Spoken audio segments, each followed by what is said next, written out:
Feliz sábado, un gusto de saludarlos en este día, el Día del Señor, y qué lindo poder encontrarnos para estudiar su palabra.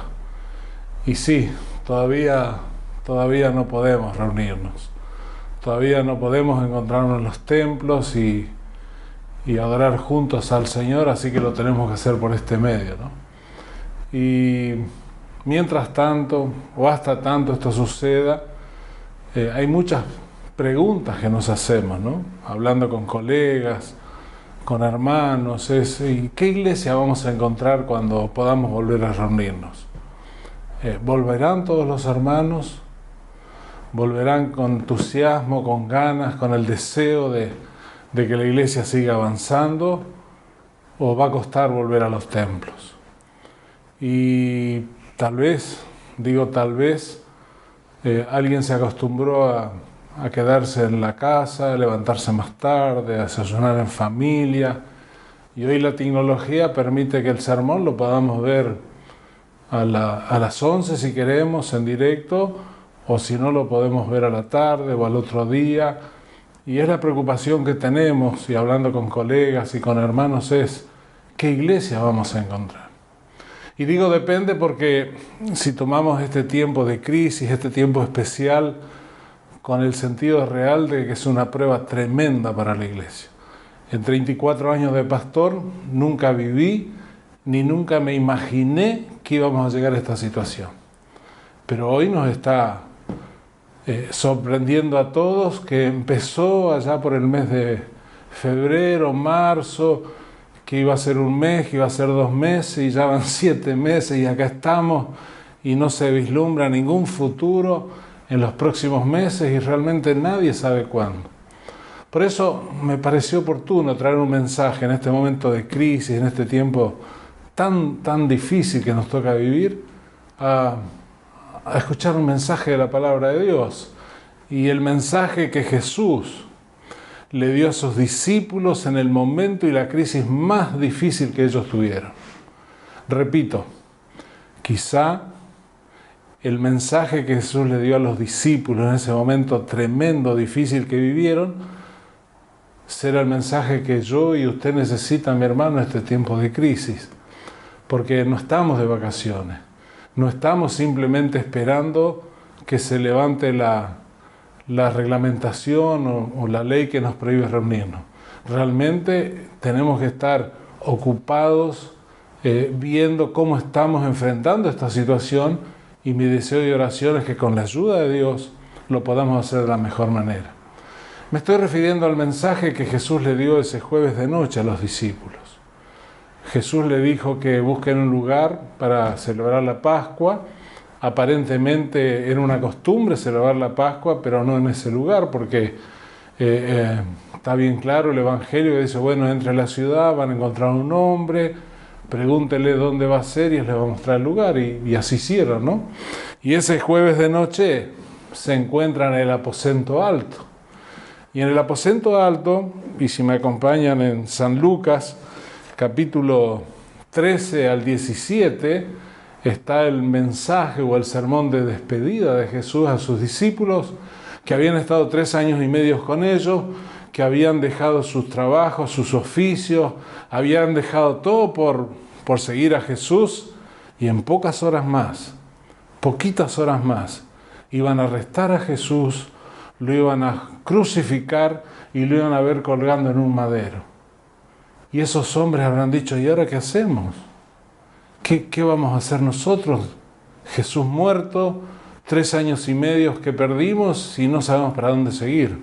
Por eso, repito, creo que el mensaje que Jesús le dio esa noche a los discípulos es el mensaje que yo y usted necesita en este tiempo difícil, de crisis que estamos enfrentando. En San Juan capítulo 13, este no es un mensaje, sino con el ejemplo. Jesús le da el mayor ejemplo de humildad. El deseo de toda la gente, la hermana Huay dice que era costumbre en la época cuando llegaban a un lugar que haya un ciervo, que haya palanganas, que haya toallas, y en los calzados sandalias, calzados de la época, y en los caminos polvorientos. Era un lindo gesto del que invitaba refrescar los pies de los visitantes con agua fresca, secarlos y que puedan disfrutar la estadía ahí. Esa noche llegaron al aposento alto y todos pensaron que eran demasiado importantes para hacer el papel de siervo. Me encanta cómo la hermana Juay relata que pasaban, miraban la toalla, miraban las palanganas, pero yo no, yo soy demasiado importante para hacerlo, yo no puedo hacer ese trabajo. Así que había una tensión, se sentaron a celebrar la Pascua, y el relato del Evangelio y San Juan es muy claro, y después que habieron celebrado la Pascua, Jesús se levanta y comienza a lavar los pies de los discípulos. Si me acompañan en San Juan capítulo 13, del versículo 13 en adelante. Vosotros me llamáis Maestro y Señor y decís bien porque lo soy. Pues si yo el Señor y el Maestro he lavado vuestros pies, vosotros también debéis lavar los pies los unos a los otros, porque ejemplo os he dado para que como yo he hecho, vosotros también hagáis. Y ahí surge, con el ejemplo de Jesús, esa linda costumbre que nosotros tenemos de lavarnos los pies unos a otros, cada vez que celebramos el rito de las Santas Cenas. La pregunta es, ¿por qué lo hacemos? Y lo llamamos el rito de la humildad. Y queridos hermanos, si hay algo que necesitamos en este tiempo, es la verdadera humildad. Si hay algo que demostró esta crisis es que todo se derrumbó. No importa en qué confiabas, esta crisis en nuestro país, en Sudamérica y en el mundo demostró que todo se desboronó. Lo único que está latente como nunca antes es la promesa de la segunda venida de Cristo. Por eso la humildad es lo que necesitamos hoy para humillarnos, para reconocer que necesitamos de Dios, que necesitamos de su presencia, de su dirección. Acuérdense que en el cielo lo que trajo el pecado, las consecuencias, fue el orgullo. Hubo alguien que no estuvo dispuesto a aceptar el lugar que Dios le había dado en el cielo y comenzó a hacer un trabajo movido por el orgullo, ese misterio que no tiene explicación. Por eso, qué lindo que cada uno de nosotros puede evaluar, ¿estoy siendo realmente humilde? ¿Estoy realmente cada día rendiéndome a los pies de Jesús y dejando que el Espíritu Santo, que Él haga la obra que yo necesito? ¿Saben? La hermana Juay, en Camino a Cristo, página 42, dice: la guerra contra el yo es la batalla más grande que jamás hayamos peleado. La redención del yo, entregando todo a la voluntad de Dios, requiere una lucha. Para que el alma sea renovada en santidad, debe someterse antes a Dios. Y en los evangelios y en los escritos de Pablo, ¿no? Hablan de ese Jesús que estuvo dispuesto a dejar el cielo, a venir a nacer en un pesebre, el lugar más humilde de la tierra, a morir en una cruz que era tan humillante que un romano no podía morir crucificado, pero sí un judío, y Jesús le tocó morir en la cruz. Y antes de la cruz, ese aposento alto le dio esa tremenda señal de humildad, a reconocer que todos somos iguales y que todos necesitamos de la presencia y la dirección de Dios. Por eso el primer mensaje, la primera lección que sacamos de ese mensaje de Jesús, a ser humildes y reconocer cuánto necesitamos de la presencia de Dios. El segundo mensaje lo encontramos en San Juan capítulo 14, y de paso podríamos decir mucho más de estos temas. Por eso yo esta mañana les digo, este sermón no termina acá, no termina hoy, no termina cuando yo deje de hablar. Yo quiero invitarte que estos días, esta semana, leas con humildad, con oración estos capítulos. Hay mucho, mucho para aprender. En San Juan capítulo 14 Jesús le habla de la certeza de la segunda venida de Jesús. No se turbe vuestro corazón, conocemos estos versículos de memoria. Y yo me voy a ir, pero voy a volver, ¿no? Y los discípulos vivieron y estuvieron dispuestos a llevar adelante su ministerio frente a la certeza de que en esta tierra, en este mundo, todo es temporal. Que todo esto es hasta que Jesús venga. Y qué lindo que cada uno de nosotros, en este tiempo de crisis, en este tiempo difícil, no nos preocupemos tanto por lo que está pasando en el mundo, lo que está pasando a nuestro alrededor, sino que este tiempo especial de crisis y frente a la inminente venida de Jesús podamos pensar, ¿y yo estoy listo para encontrarme con Jesús? Este mensaje nos tiene que ayudar porque si todo está bien, si todo anda perfecto, como era quizás hasta hace unos meses atrás, bueno, perfecto no hay nada, pero si todo más o menos andaba bien, yo te quiero recordar que eso va a terminar. Y si las cosas no salieron bien, si las cosas te desanimaban, te pesaban frente a las pérdidas, frente a las tragedias de este mundo, yo te quiero decir, eso también va a terminar. La única solución es la segunda venida de Jesús. Por eso tenemos una iglesia, por eso tenemos un pueblo, por eso tenemos una organización, que todos juntos tenemos que tener bien claro el foco, prepararme y preparar a un pueblo para la segunda venida de Cristo. Y como Jesús sabía que somos frágiles, indefensos, esa noche, como nunca antes, en varias partes, le hace la hermosa promesa del Espíritu Santo. Si me acompañan en San Juan 14, del versículo 15 al 18, ¿no? Jesús le dice, si me amáis, guardad mis mandamientos. Pero después sigue, y yo os rogaré al Padre y os daré otro Consolador para que esté con vosotros para siempre. Él iba al cielo, tenía una tarea, una misión, sabemos, el plan de salvación. Pero no nos dejó huérfanos, dejó el Espíritu Santo que pueda quedarse en esta tierra, en nuestras vidas, en nuestros corazones, para completar esa tarea. El Espíritu de verdad, el cual el mundo no puede recibir porque no le ve ni le conoce, pero vosotros le conocéis porque mora en vosotros y estará en vosotros. No os dejaré huérfano, vendré a vosotros. Qué hermosos versículos, qué hermosa promesa de que el Espíritu Santo va a venir a esta tierra y descendió a esta tierra para ayudarnos en nuestras debilidades, en nuestras luchas, para ayudarnos y estar listos cuando Jesús venga a buscarnos. Por eso el desafío es grande, ¿no? Orar, pedir por la presencia del Espíritu Santo. Humillarme delante de Dios. El pecado nos dañó mucho más de lo que nosotros creemos. Solos no podemos. Pero Jesús me dice, yo me voy, pero voy a volver, así que yo me quiero preparar para la venida de Jesús. Pero Jesús me dice, ustedes solos no pueden, no están solos. Les voy a dejar el Espíritu Santo que los dirija, que los ayude y que puedan estar listos y preparados. Y en este tiempo tan especial, qué lindo que nos preguntemos, ¿estoy orando por el derramamiento del Espíritu Santo? ¿Estoy clamando? ¿Estoy pidiendo que el Espíritu Santo tome el control de mi vida? Saben, la historia de los discípulos es apasionante, porque ellos vivieron muy rápido esos días de la cruz. Pasaron algunos días, Jesús se fue al cielo, pero ellos lo primero que hicieron fue ir al aposento alto.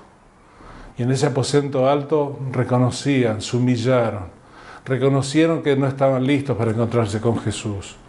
Y estuvieron 10 días arreglando las diferencias, orando, meditando, y vino el Espíritu Santo. Así como hubo un Jesús histórico que nació en este mundo, cada uno de nosotros tiene que tener un Jesús personal que pueda nacer en nuestro corazón. Y así como hubo un aposento alto histórico en el Pentecostés, cada uno de nosotros tiene que tener un Pentecostés individual. Como pastor muchas veces me dijeron, pastor, sería lindo si nos vamos algunos días a algún lugar y tenemos como un Pentecostés, tenemos como un aposento alto. Pero hoy día es imposible, nuestras responsabilidades, nuestra familia, nuestro trabajo, nuestras actividades. Por eso, qué lindo pensar yo, Rubén Rivero, pastor de Namibón, estoy teniendo ese encuentro con Dios para rogar, para clamar por el Espíritu Santo. El Pentecostés individual es lo que me va a ayudar a mantenerme firme. Y quiero agregar algunas citas de la hermana White, ¿no? Maranata, el Señor viene, en 1977, dice así, a medida que nos acerquemos al tiempo del fin, la falsedad estará tan mezclada con la verdad que únicamente los que tengan la dirección del Espíritu Santo podrán distinguir la verdad del error. Es tremenda esta cita. En el tiempo del fin la confusión va a ser muy grande. Y yo creo que estamos en el tiempo del fin. Como nunca antes los valores se están trastocando. Como nunca antes países cristianos están votando leyes totalmente contrarias a la Biblia. Y no termina acá, no termina hoy, esto sigue. Y la hermana White dice, en ese contexto, en esa realidad, solo los que tengan el Espíritu Santo van a poder darse cuenta cuál es verdad y cuál es error. O sea, esas medidas contrarias a la Biblia no te van a afectar en tu forma de pensar, en tu forma de ser y en tu relación con Dios. Y otra cita muy, muy interesante que aparece es en Hechos de los Apóstoles, página 41, ¿no? Puesto que este es el medio por el cual hemos de recibir poder, ¿por qué no tener más hambre y sed del don del Espíritu? ¿Por qué no hablamos de Él, oramos por Él y predicamos respecto a Él? El Señor está más dispuesto a dar el Espíritu Santo a los que le sirven que los padres a dar buenas dádivas a sus hijos. Cada obrero debiera elevar una petición a Dios por el bautismo diario del Espíritu Santo. Debieran reunirse grupos de obreros cristianos para solicitar ayuda especial y sabiduría celestial para hacer planes y ejecutarlos sabiamente. Tenemos que reconocer que nos cuesta orar por el Espíritu Santo. En tantos años de ministerio hice varios intentos de llevar a mi iglesia a orar más ferviente, con más entusiasmo por el derramamiento del Espíritu Santo. El desafío es que en mi culto personal, en mi culto de familia, que en cada reunión de la iglesia, en cada culto, en cada clase se ore, se clame por el Espíritu Santo. Pero al poco tiempo quizás ya nadie hablaba del Espíritu Santo. Por eso en este tiempo de crisis, en este tiempo final, yo quiero invitarte a que ores por el Espíritu Santo. Te quiero invitar que seas un promotor de la oración por el Espíritu Santo. Te quiero invitar para que donde estés participando de un culto, de una clase, de una reunión, no te olvides de pedir, hermano, vamos a orar por el Espíritu Santo. La hermana Juárez dice, y si ese es el camino, si esa es la solución, ¿por qué no tenemos más fervor? ¿Por qué no pedimos más por el Espíritu Santo? Así que Jesús le dijo, miren, el Espíritu Santo va a venir, pero en San Juan 14, 15, 16, nosotros tenemos que pedirlo. Jesús me ama y me respeta, y en la medida que yo lo pida, en la medida que yo lo desee de corazón, el Espíritu Santo va a venir a mi vida. Y esa noche también, en San Juan 15, Jesús le habla de permanecer en Jesús. Yo soy la vid verdadera, vosotros los pámpanos, ¿no? Y la pregunta es, ¿qué lugar ocupa Jesús en mi vida? Y te lo está diciendo alguien que es adventista de cuna, y que alguien que creció aprendiendo la obediencia, pero no conocía a Jesús. Y quizás yo soy de otra época, de otra situación, donde nos enseñaban a que portate bien o Dios te va a castigar. Qué lindo, hermanos, que el estudio de la Biblia, leyendo mensajes del Espíritu de Profecía, hemos entendido que Dios nos ama, que Jesús está a nuestro lado como nuestro compañero, nuestro asistente, que en la medida que vayamos cada día a los pies de Jesús, vamos a estar bien, vamos a descansar de toda la fatiga de este mundo. Qué lindo versículo en San Juan 15, del 4 al 8, ¿no?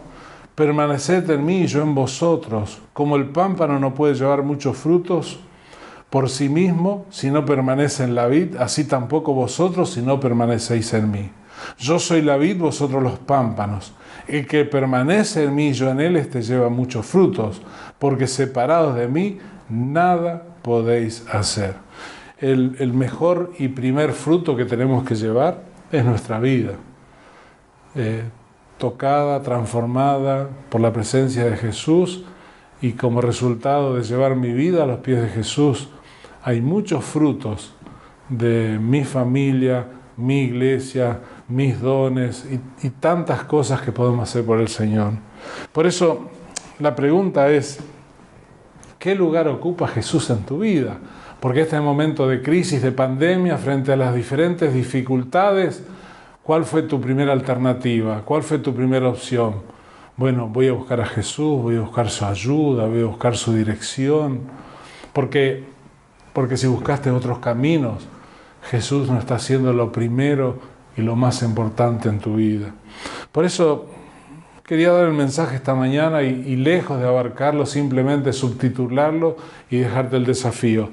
Jesús habló de la humildad y les dio un ejemplo de la humildad. Jesús habló de la necesidad de entender que esto es de paso y que Jesús viene pronto. Jesús habló de la importancia del Espíritu Santo en mi vida y Jesús le habló esa noche de la importancia de que Jesús pueda morar en nuestros corazones y nosotros morar con Él.